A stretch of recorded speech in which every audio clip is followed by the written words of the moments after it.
So this fantastic landscape in Bourgogne inspired Henning very much. Before we lived in Barbizon for 2 years, and then his paintings were very different. You could feel the texture of the forest, but here the painting became more open, and there's no doubt that this fantastic flowing landscape inspired his paintings. I mean, even for a Norwegian, it's a beautiful landscape, who is used to big mountains. But it's peaceful, it's intact, it's genuine, c'est pas touristique, it's not touristy. So, of course, when you live in the La Campagne, in the countryside, you really feel the nature and the change of nature in the different seasons.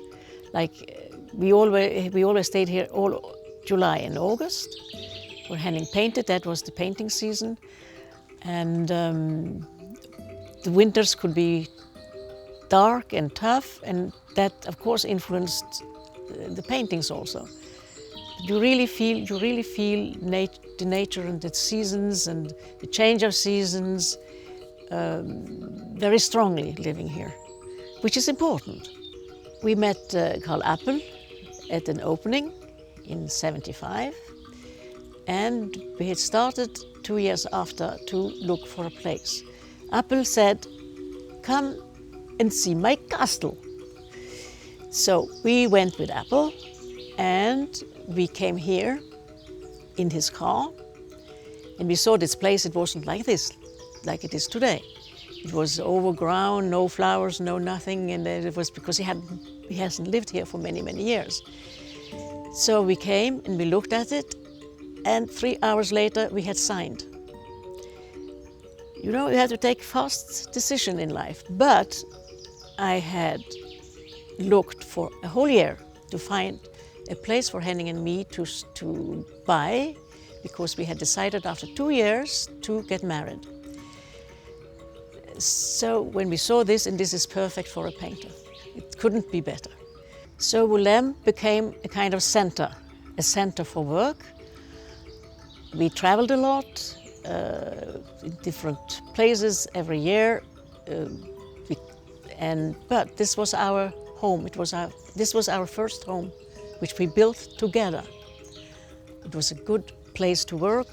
It was friends came, and it's a meeting place for health, work, and pleasure, as I say. In the morning, Henning was reading to prepare himself to paint, and if I had an exhibition or if I went up to my chambre noire in the dark room, and I usually worked at night, actually. But we both had our lives separate and lives together, which is very important. I mean, we both independent people, and at the same time there was a wonderful comradeship, wonderful way together, which I think is the most important. When you live together, you have your own work, you have your own life, and then you meet and you discuss, and it's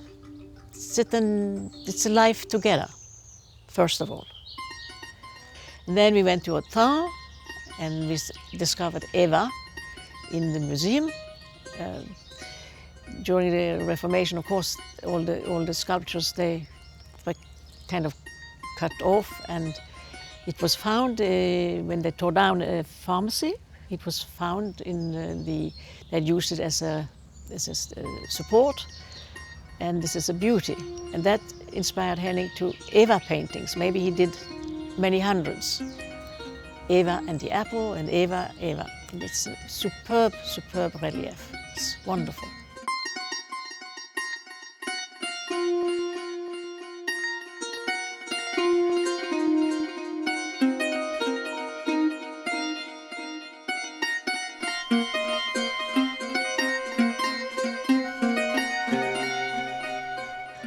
There's a wonderful story about my voisine, my neighbor.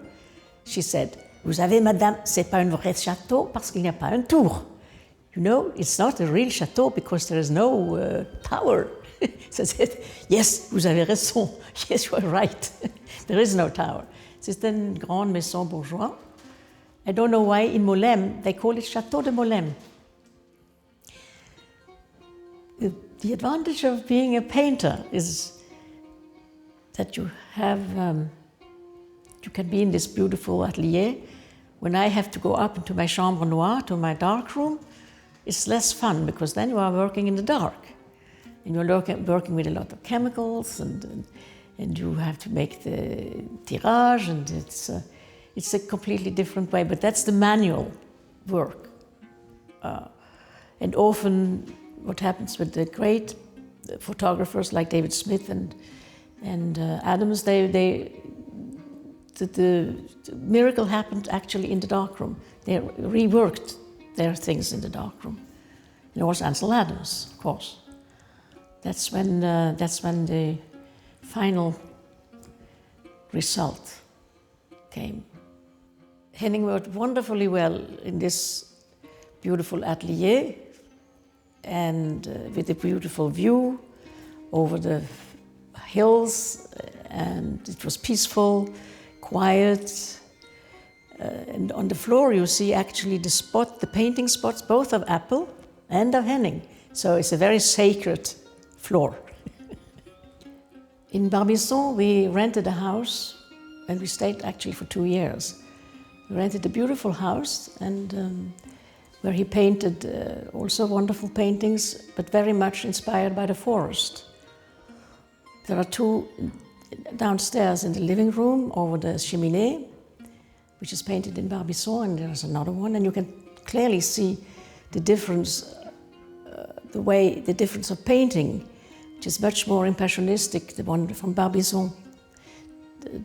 The forest, the light which comes through the trees, and the texture is completely different than, you have a completely different landscape.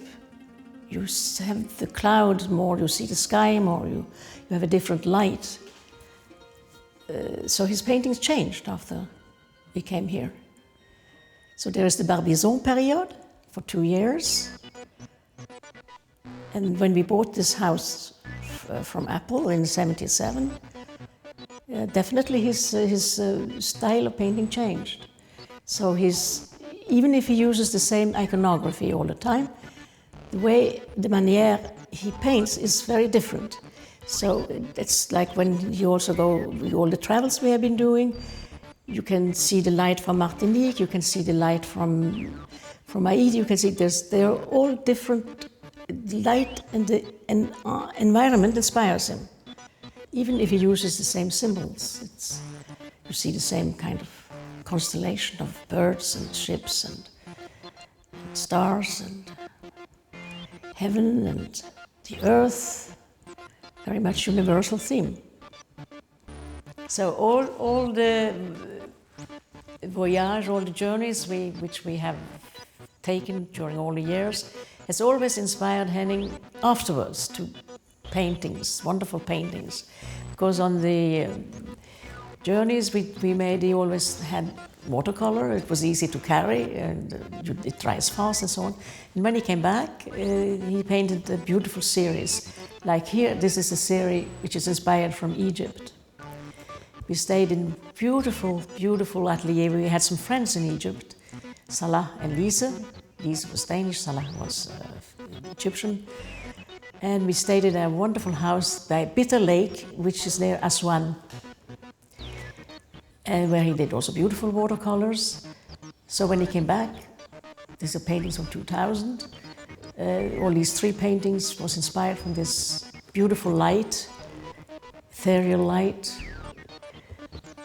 the canal, the boats. You see the boats, you see this usual imagery.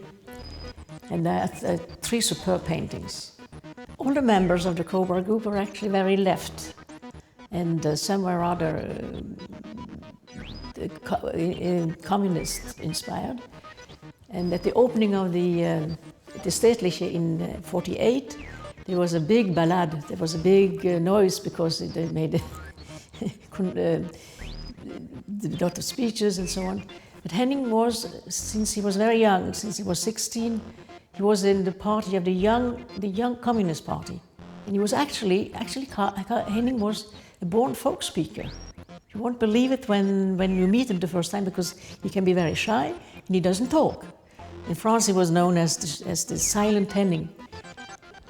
But when he started talking, he could make speeches spontaneously like that, without a manuscript, without anything. Superb. It was really fantastic orator. So all the Cobra artists actually had the same left humanistic tradition or interest. So Henning was one of the founders of Cobra, together with Constant and Asrayon. Asrayon was more international at that time. He was more international involved. He went early to Paris in the 30s, 37. Henning and Else and Asrayon and Bille, they're all in Karl Appel, Alechinsky and Corneille and D'Autremont. They were all kind of the founding, that was the group, the core of Cobra. So already from the start, Henning was a part of that group. So already from 48, they were very active, exhibiting internationally. In 51, there was the exhibition in Liège, also. And so from the beginning, Henning was a natural part of that group, an important one also. I've spoken with Appel and Corneille in New York at the Galerie Lefebvre, where they all exhibited, and they said that Henning has played a very big role in the way of looking at art.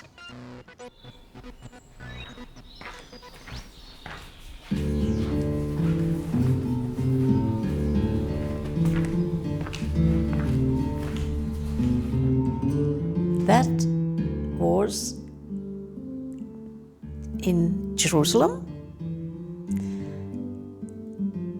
1975. When I met Henning, and I met him, he was then a guest at Mishkenot Shananim. He was doing paintings, and he was invited to come.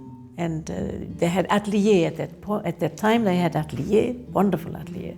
So he was painting, and I met him through Herbert or Susi Pundig. So they're very important. They were the one who brought us together, which is very important. Herbert invited Henning to come to Jerusalem, and I was at that point teaching at the Art Academy, Betzalel.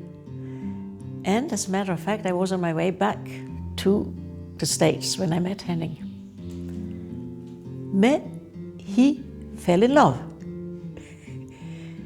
It is a story which all of my friends in Jerusalem, they followed. It was wonderful. They all said, "Oh, he's wonderful, you have to say yes, you have to say yes." So I said, "Well, but it's an age difference, and I had been married before, and I wanted to be sure, and I was on my way back to the States, where I was going to open up a design department in Ball State University in Indiana. But Henning, he is a force of nature, and when he has decided something, that's it. So I fell for the Grand Danois, and I make a joke. I said, the Grand Danois met a Norwegian mountain goat in Jerusalem. So sometimes there are miracles happening in Israel, and I certainly need some miracles now. So that's how we met, and that's when Henning we decided to find a place in France, because Henning always wanted to paint in France, and I always loved France. So we found this wonderful magic place, Molem, finally. I always say it's not by chance that Henning and I met, maybe. I went to San Francisco in the 60s, 64. And then I studied at Berkeley University. I studied painting, of all things. I had studied interior design before in Copenhagen. And I was working at architect offices. And then I decided to study painting at the University of Berkeley. So, in a way, we are in the same world. We were in the same world, and when we met, I knew Henning, as a matter of fact, before. When I studied in Copenhagen, I saw his paintings at the exhibitions. So I knew of him, I knew his name. So when we met in Jerusalem, at the friend's house in Karem, the place of the John Baptist, that's his birthplace, I knew of him. And it's a wonderful story. When we said hello, and I was sitting in a chair on the terrace, and he said, "Are you married?" No, he said, first of all, "Are you engaged?" So I said, no, you don't engage in these days. We don't do this. "Well, are you married?" So I said, "No, but I wouldn't mind." "Well, we can arrange that." That was our first meeting. Many people ask me, how is it to live with an artist and who paints all the time? And I say that's quite normal. He has his work. And I think what is important is that I understood his paintings. And I know what it takes to create.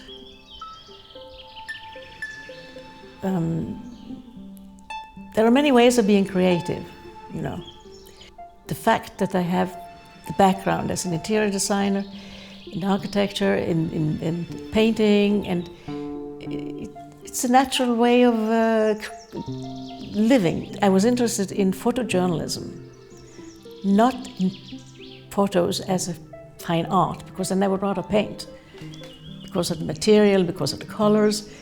And photojournalism, for me, was the most important thing, and that's the only thing a camera can do, which a painter can't do. They can't catch just the instant moment, split second of the moment, politically, socially, and humanly.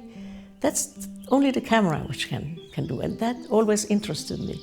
Travel has always been a great source of inspiration for both me and Henning. It was part of our lives. We couldn't live without traveling. To create is to live, and to live is to create. Life without creating is boring. It's your experience of living, your experience of the human beings around you, the experience of life. You just want to share it in a way.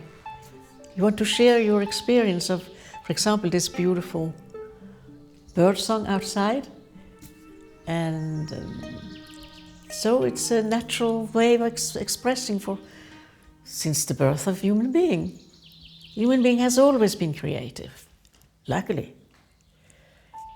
Henning was an imaginative world, inside, intérieur, a dream world, maybe a fantasy world of maybe the castle, the birds, his usual iconography.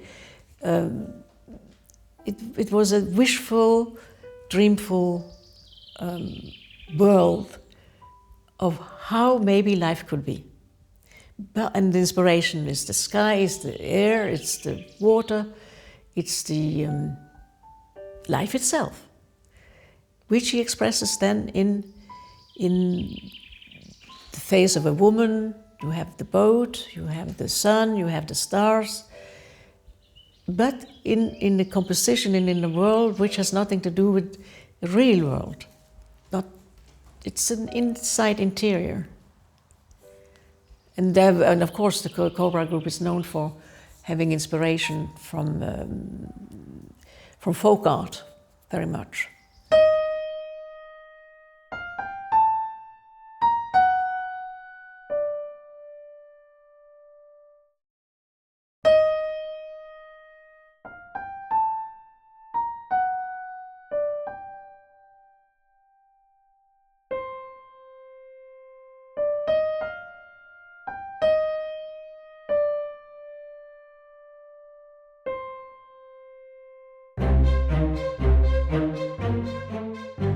For me, it's very clear and simple. It's a relation between, it's a bridge between imagination and reality.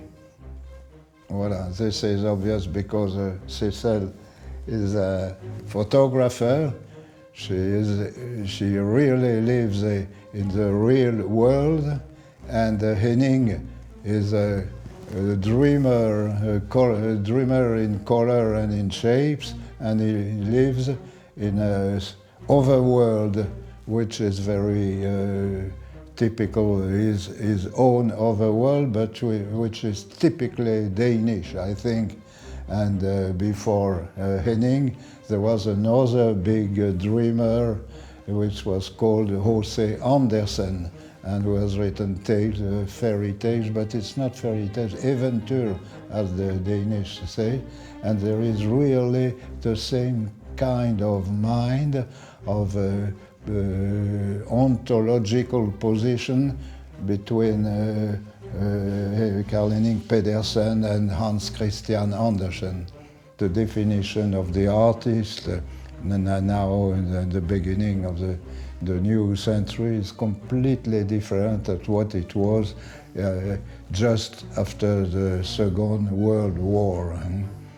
The artists at the time were very much more ambitious than the artists today are. They thought that through painting they really wanted to, if not change the world, at least to express something which was a bye-bye to the old period, the horrible period of fascism and the World War, and a new period, a new opening for humanity, for men. And they were optimistic. They were optimistic, very much optimistic. Cobra, it now sounds incredible, but it was an optimistic reunion of great artists.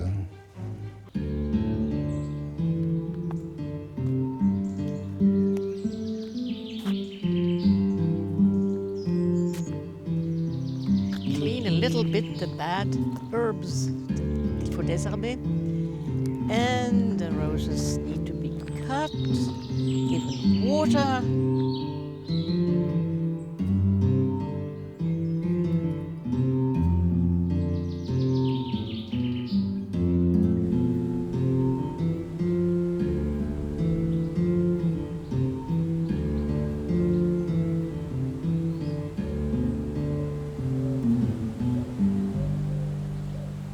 The books was the only thing I brought back with me from the States in the 70s. You know, most people come back with Millionaire, but I came back with all my books and the old-fashioned records. With all the journeys I've made in many, many, many different countries like Peru, Bali, Jerusalem, Haiti, Burma, it's the everyday life I meet on the street. And these people are extraordinary. I always try to photograph, I try to be invisible if it is impossible, if it is possible to be invisible. Sometimes I follow a subject for hours, I hide, I try, so they don't know that they are photographed. And I call them everyday heroes because the way they manage to survive in the most difficult circumstances, in the most poor countries, like for example Haiti, which extremely poor, and I went photographing in the slum quarters, and still they have a kind of survival humor or fitness, or they survive in a very kind of graceful way, actually. Amazing. So I call them everyday heroes.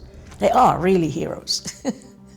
In 1978, for the first time, I took a charter to China with Henning. It was amazing because we entered a country before it had opened up to the rest of Europe, so it was entirely intact. We came, luckily, there was the 5th National Congress, which I managed to photograph. And we went to several places, to Hangzhou, Canton, and it was amazing. It's a life completely d'ailleurs. It's outside time. And I photographed the wallpapers on the wall, which is very interesting. And I had a fight with this guy because obviously he must have been on the set. They must have written something about him. So he was trying to get my camera. And I was holding on to it and said, "Careful, careful, we are guests." I tried to, so finally he let me go, and there was a lot of people around, people looking. And I said, "Come on, help me." So finally he left, and I continued my photographing, and I looked back and I saw 2 guys, obviously, following me to see what I was up to. 1981, we took a wonderful journey to Peru, Henning and I. And again, it's the same, it still wasn't ruined too much by tourism. So when we went to Cusco, it was quite intact also, and the big market in Puno. I managed to take some photos which was very authentic. And there was a big deal with the market woman said, be careful, they will steal your camera, you know. And they really tried. It's not quite safe, but we managed very well. We went to the Tequila Island, the floating islands. We took some photos.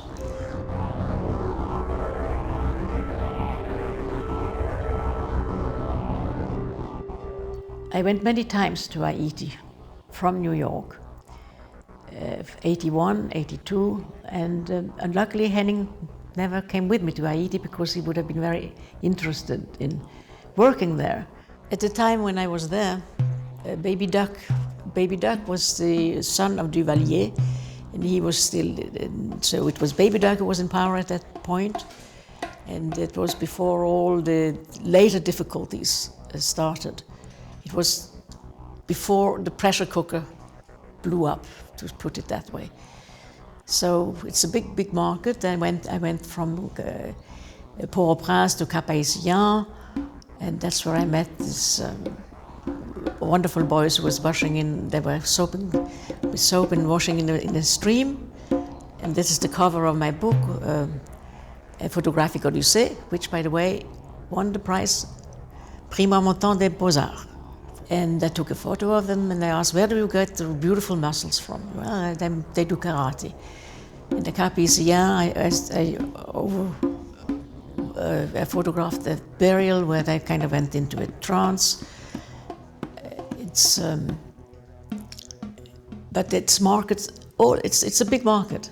It was a very interesting island, very colorful, very. Then I went into the Port-au-Prince, into the poor quarter. And this guy with the scar came and said, "Can I help you?" And he looked very kind of hoo-hoo. And then there was a man coming up, a very official man, and I knew he would say, "Don't photograph because this is a slum quarter." So immediately, before he could say anything, I said, "I fall in love with Haiti," which was true. I had fallen in love with it, because either you don't like it or you fall in love with it. So, and this young man, he wants to help me. And the guy, he said, "Okay." So he looked at the guy, and then I was safe. So he helped me, and I walked around. I photographed many slum scenes, poverty, of course. And there was one street I wanted to go into. He said, "No, I don't dare to." In 1993, Henning and I went 6 weeks to Bali. And that was a very, very important journey we did together. It's a magic island. It's the island of dance. It's an island of great beauty, both the people and the nature. Margaret Mead made a film, the anthropologist. She made a film about the magic dances in '94, and Cartier-Bresson also in the '50s, and he managed to really catch the real trance dance. They have the Baron Theatre, which we saw, and the most impressive one was the Ketchak dance, which we saw in a tiny little theatre. There was no tourists, because I had a very nice friend who helped me to find places where they had the important things where tourists didn't know about. And it was only lit by candlelights. And see, there's always a fight between the evil and like Baron is the evil goddess, the goddess of death, and the fight between good and evil, always. And back to the Ketchak dance, there was no music, and the sound comes from the stomach, like that was that. I was standing in the back photographing. There was only wood benches. It was only lit by candlelights. And Henning was sitting in front. He became so afraid, so he moved. But I managed to take some photos, which I think caught the spirit of the dance. So we went traveling, and we had a hotel, and I managed to get a special room for him, and he made beautiful watercolors in this on the island while I was out photographing, and which was later exhibited. We had many exhibitions together with my photographs and his watercolors.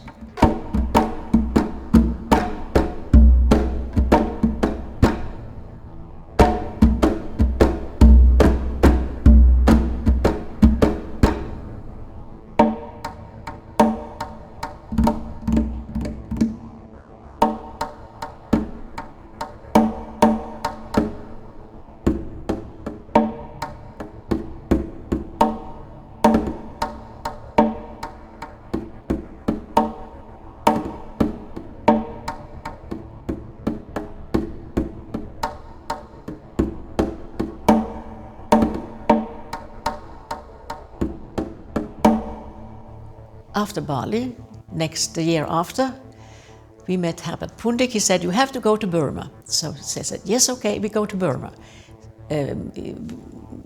Pundik had made an article about San Suu Kyi when she was in house arrest, a wonderful article.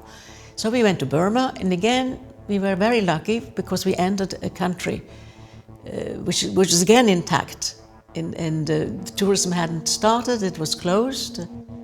We have had a lot of chance, Henning and I, that we have been traveling in countries before they opened up to the West, to the American culture, and there's still, we have entered really a genuine milieu, also like in Burma.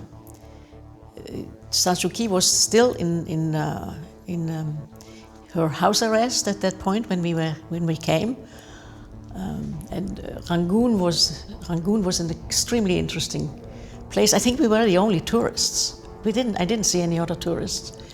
And we went to the Shwedagon, there was this big, enormous temple place, beautiful, which I also managed to photograph, and I photographed people, and they were so busy with their own, they didn't even see me. I mean, it was great to photograph. And we went to Inle Lake, also no tourists, and we went to some monasteries where I managed to take some photos of some monks, and I had a very funny conversation with them,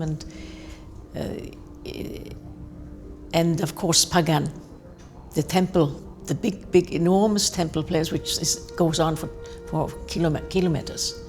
So we had a guide, and we visited and traveled up and down all those stairs on the temples, and where I also managed to take some good photos of Henning with his Nike shoes. I have for many years traveled in Greece without Henning, before Henning, and with Henning. And the Greek islands are fascinating, especially Amorgos. We went to the monastery in the Hora, which is built into the cliffs and goes straight down into the sea. Amazing. Corbusier was there in '54, and I think he even has written his name in the book. And I spoke to there were two monks there when we came, and one of them was very funny. He said, "Socialismus, socialismus, le diablo." And I took a lot of photographs of people on the island, and particularly Elias. He knew English a little bit, and he had come with a sentence which I love. They always sit in the cafes, right? And Elias says, "I'm sitting all day in the cafe waiting for what I do not know." It's straight out of Beckett. It's a wonderful sentence. Egypt is a very special place for Henning and me. In the 90s, Henning was invited to to exhibit in the Cairo Biennale. He was a guest of honor, and we had also an interesting time. We had a guide, and I was allowed to try to go out and photograph, which I didn't quite like, because I like to have photographs real life, not tourist life. So we went to Aswan. We had and we stayed.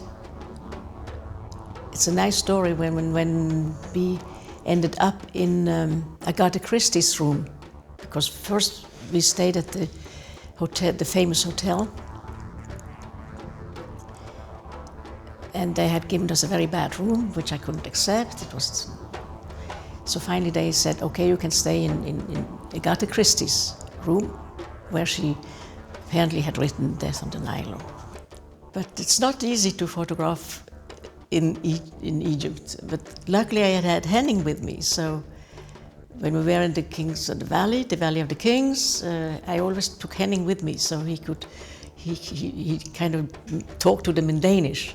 So they forgot me. Saying, "What is this strange man doing? What is he saying?" So I managed to take some good photographs.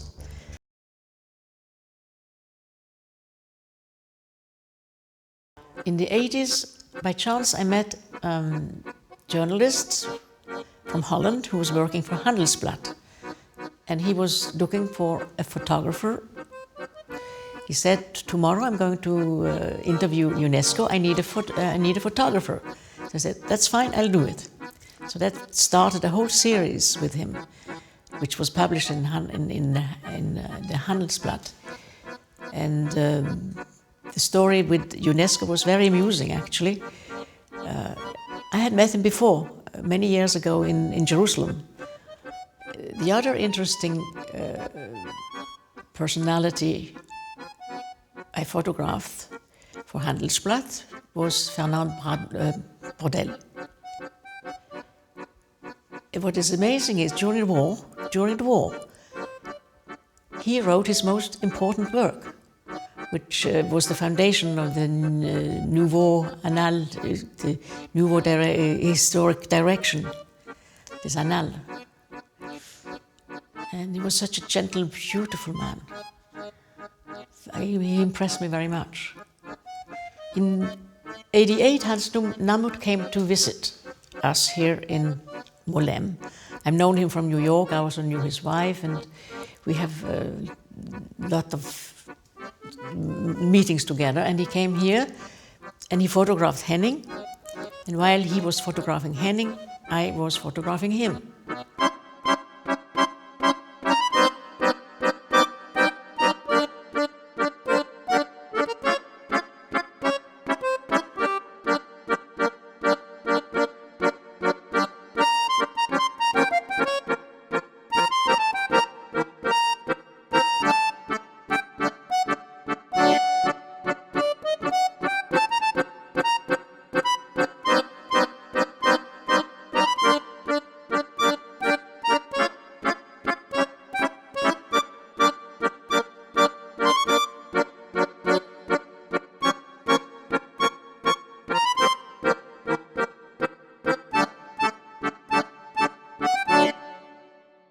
arrived in Jerusalem in 1972, where I was invited to teach at Bezalel, the Academy of Art, and I immediately started photographing.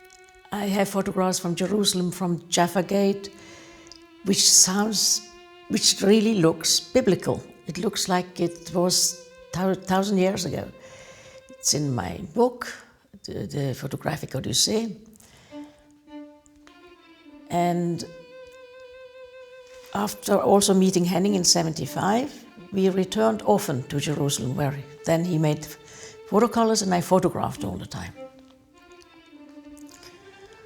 I made a series about the Falasha, the Ethiopian Jews, when they were making their 1,000-year-old prayers in front of the Wailing Wall.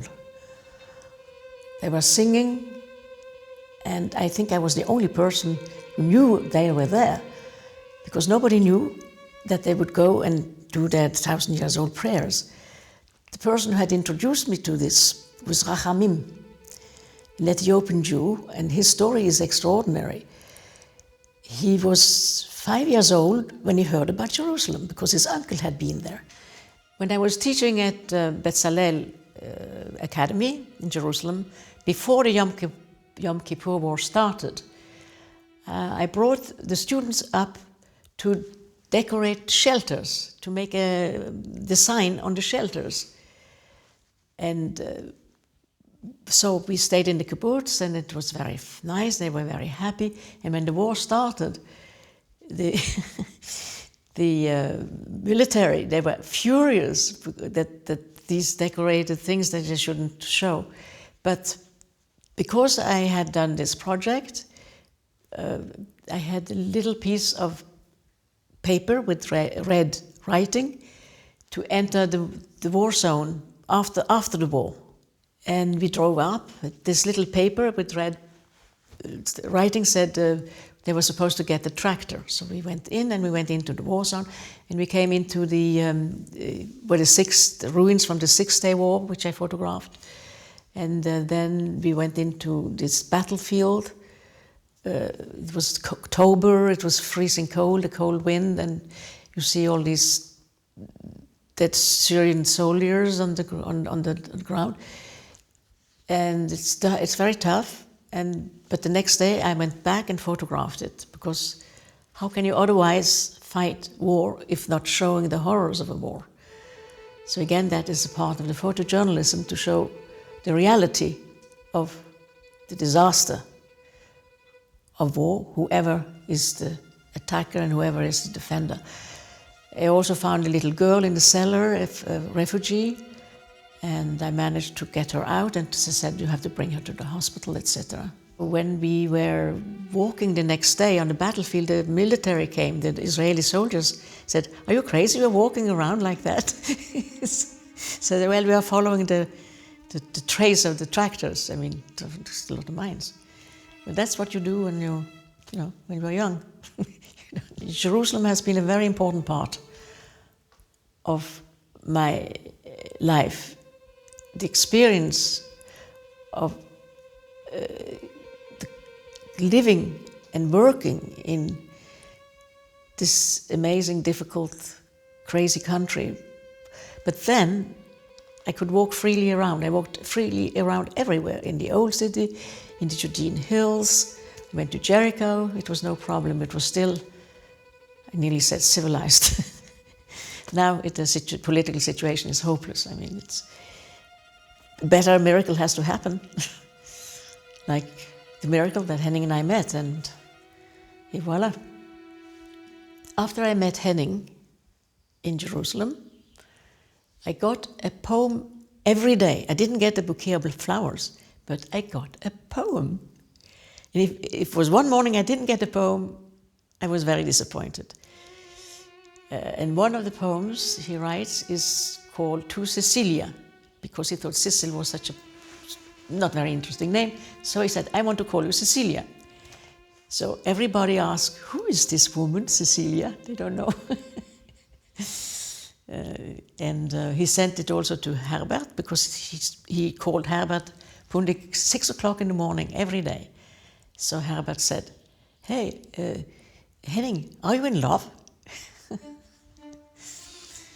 So that is the famous Cecilia poems. He wrote several poems, very beautiful, from Jerusalem and from that period.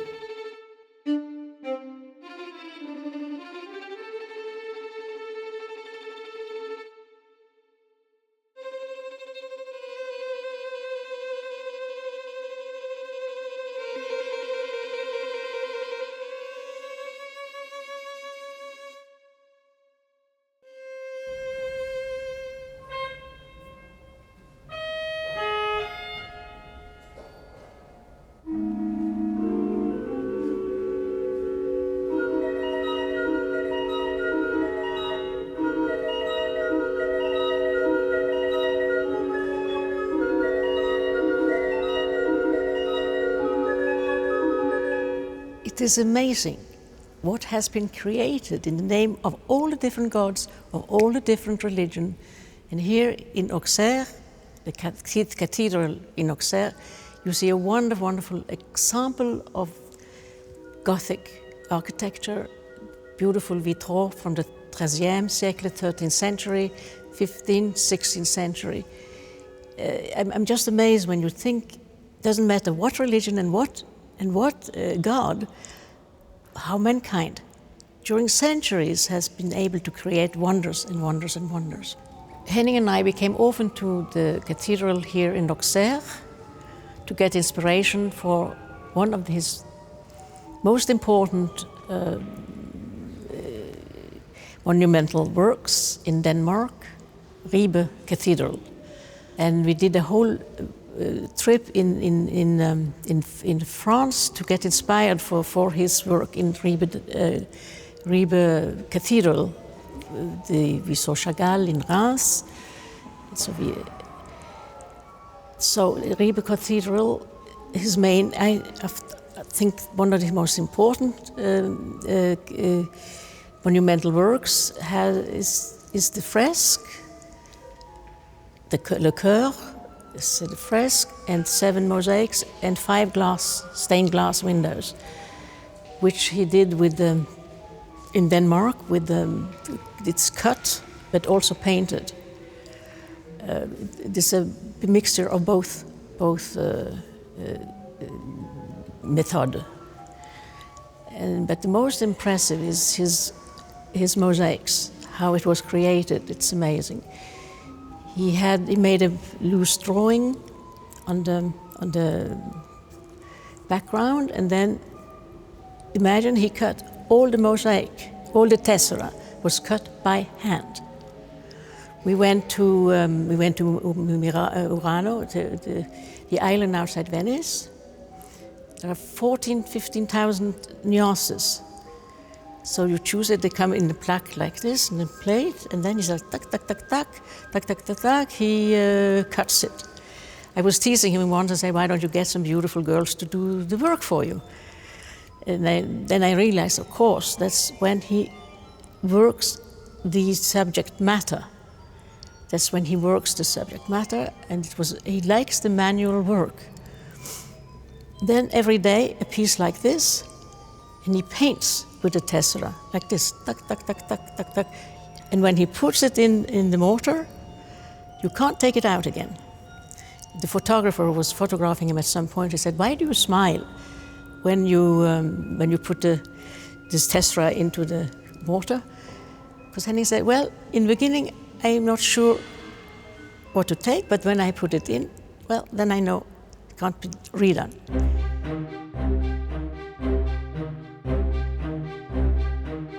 In his studio in Bovbjerg by the North Sea, Henning created one of his most important mosaics for the H.C. Ørsteds Institute in Copenhagen.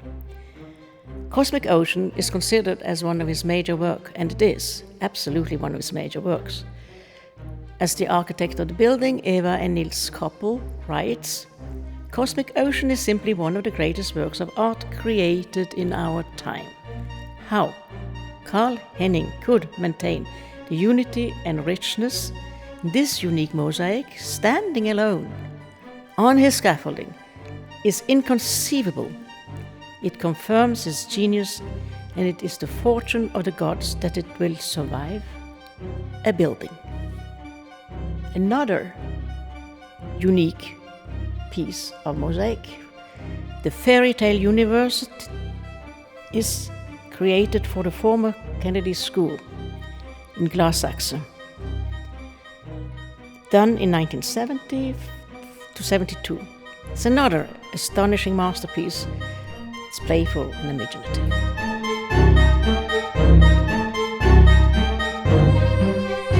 Then he did a glass painting for the Resistance Museum in Copenhagen, which is also a different technique than when you cut the glass, and you paint directly on the glass.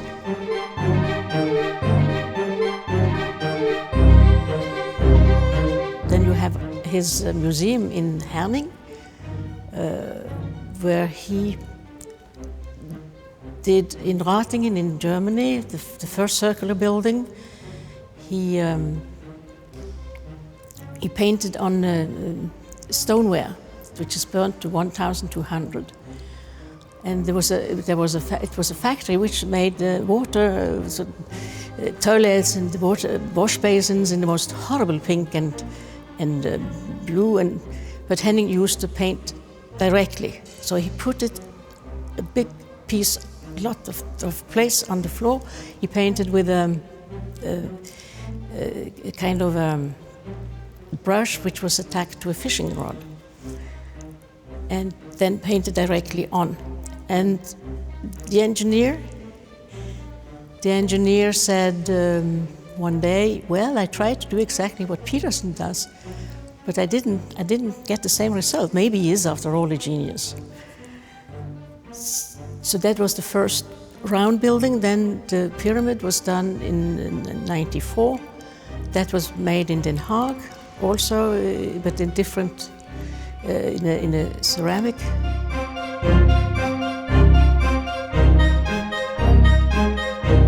The ceramic decoration, the play of imagination around the wheel of life, was finished in 1967.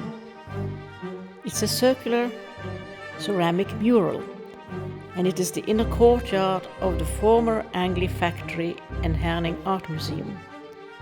It's 200 meter long and covers 1,000 square meter. The ceramic tiles are burnt in 1200 degrees and was made in the ceramic factory Elemental, located in Ratingen, near Düsseldorf, Germany. At the inauguration, Åge Damgaard asked, "What is your fee?" "You couldn't afford it anyway," Henning said. "It is a gift." That's pretty generous.